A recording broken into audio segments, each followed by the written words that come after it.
Nous sommes de retour sur Ali TV avec 3 nouveaux invités, Céline, Tristan et Jean-Philippe de Andiem, qui sont parmi nous aujourd'hui. Bonjour à tous les 3. Bonjour. Bonjour. Pouvez-vous vous présenter vos missions respectives au sein de Andiem et nous expliquer ensuite plus largement les missions de votre association, les objectifs?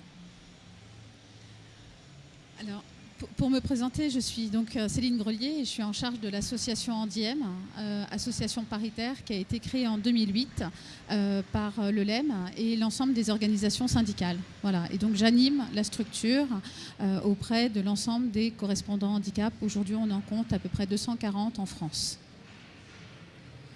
Alors, je suis Tristan Saladin, je suis président de l'association.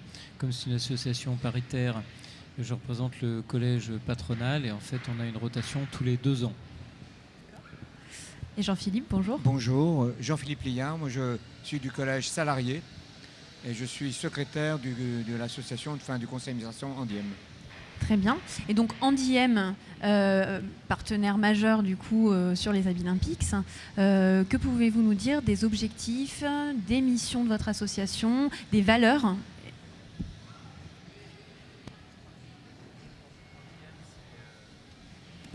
C'est bon, ça va marcher. Andiem, c'est une histoire de 6 ans.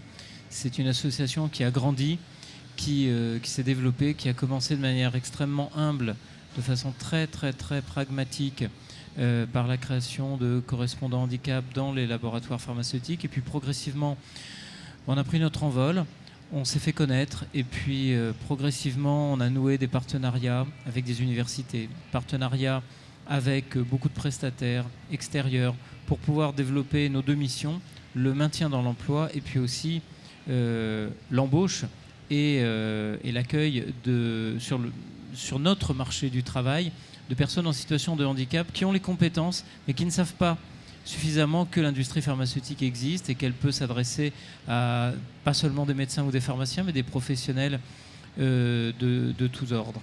Et notre présence aux Abilympics, c'est une étape supplémentaire, c'est pas un point d'aboutissement, mais ça doit être vraiment un effet de levier, un effet tremplin pour l'industrie pharmaceutique et pour les valeurs qu'elle peut avoir, parce que quand on est au service de valeurs éthiques dans la santé, on doit aussi avoir une responsabilité sociétale et on doit être engagé, ce qui est notre cas, auprès de plusieurs causes et notamment le handicap. Donc vous étiez présent hier toute la journée sur les Abilympics. Il y a eu du passage. Vous avez pu donc peut-être faire partager ces valeurs-là aux personnes qui vous ont rencontré. Quels ont été les retours? Quel a été votre ressenti vis-à-vis des personnes que vous avez pu rencontrer, avec qui vous avez pu échanger hier?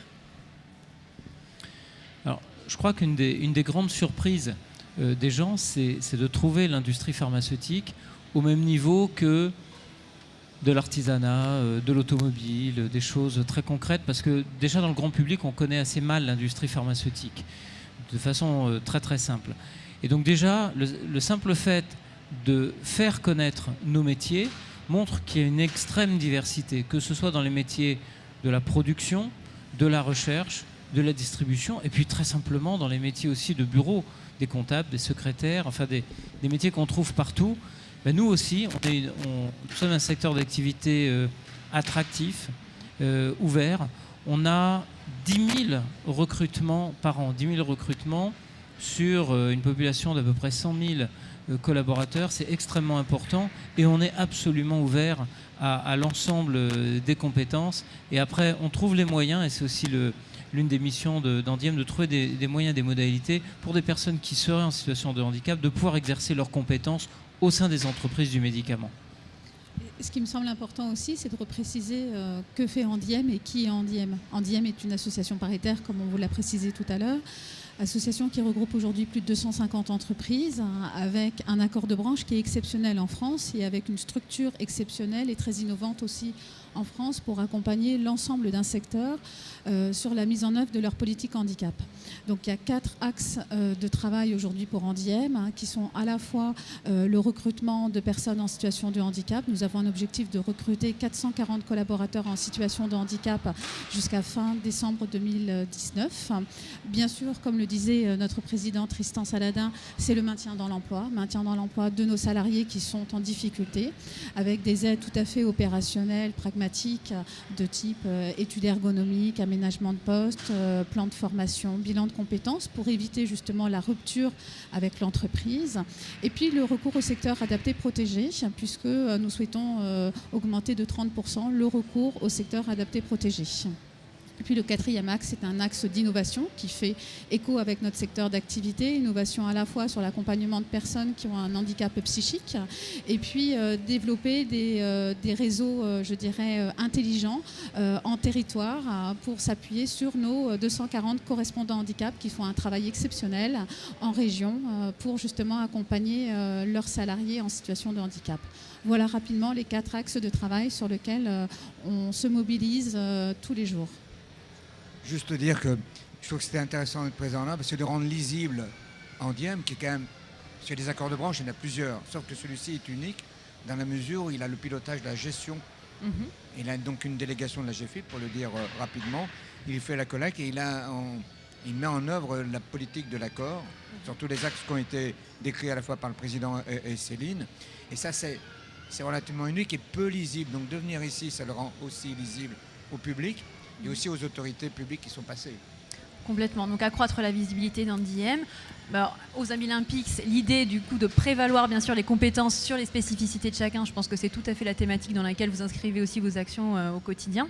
Et personnellement, à chacun de vous, comment avez-vous vécu la première journée des Amis Olympiques ? Vous avez pu voir des candidats à l'œuvre, du coup des compétences qui sont ressorties, des talents qui sont ressortis du lot.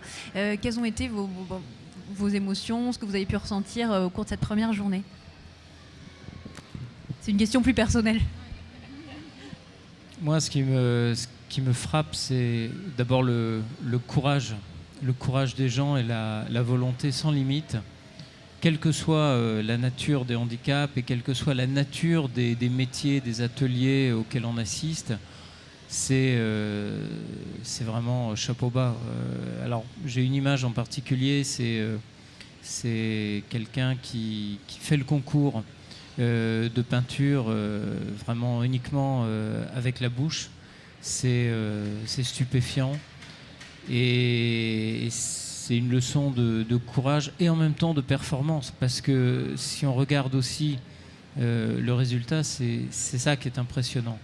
Et ça doit aussi nous renforcer et nous dire que on doit toujours avoir en tête ce couple performance et en même temps courage et capacité à se surpasser. Complètement.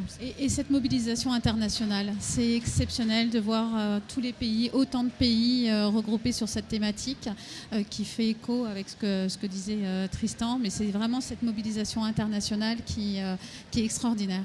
Et vous avez eu déjà la chance de pouvoir échanger justement avec des responsables de délégation, éventuellement d'autres pays, d'autres personnes qui ont pu vous dire comment ça se passait dans leur pays ? Alors, moi, j'ai pas eu le temps parce qu'on était sur le stand pour répondre effectivement aux questions des visiteurs, mais on a interrogé les juges, les juges justement pour l'évaluation entre guillemets du travail qui a été effectué et leur difficulté aussi à prendre en considération la performance et de prendre en considération justement les différents types de handicap et le résultat qui est fourni. Donc voilà, c'est plutôt et je transposerai cet échange que j'ai eu avec les juges, avec les managers justement des entreprises qui ont des difficultés parfois à accompagner justement les collaborateurs en situation de handicap. Donc voilà. Mais non, j'ai pas eu l'occasion avec les délégations. Non. Moi, j'ai juste repéré 3 choses. C'est l'aspect universel, ce que vous venez de souligner, c'est-à-dire de dire on est très sur les perceptions domestiques. On est souvent sur une position domestique, donc France. On s'aperçoit que c'est vrai dans l'ensemble du monde. Je me suis posé des questions. Comment ça pouvait se passer pour les publics touchés de handicap dans les pays comme le Népal et autres? Et donc me dire finalement, on a avancé. La deuxième chose, c'est qu'il y a beaucoup d'handicaps invisibles, ce qui est le plus compliqué à expliquer pour nous dans notre travail. Et là, il y a la démonstration que ça existe. Et le troisième élément, c'est qu'ils peuvent travailler. C'est-à-dire qu'ils ont un rôle économique avec une compensation, mais un rôle de salarié dans ce qui fait l'organisation de notre société, qui est un axe économique quand même. Moi, je dirais aussi que chacun a sa place. Et chacun a sa place et chacun trouve sa place dans cette belle manifestation. Complètement. Mais en tout cas, merci beaucoup.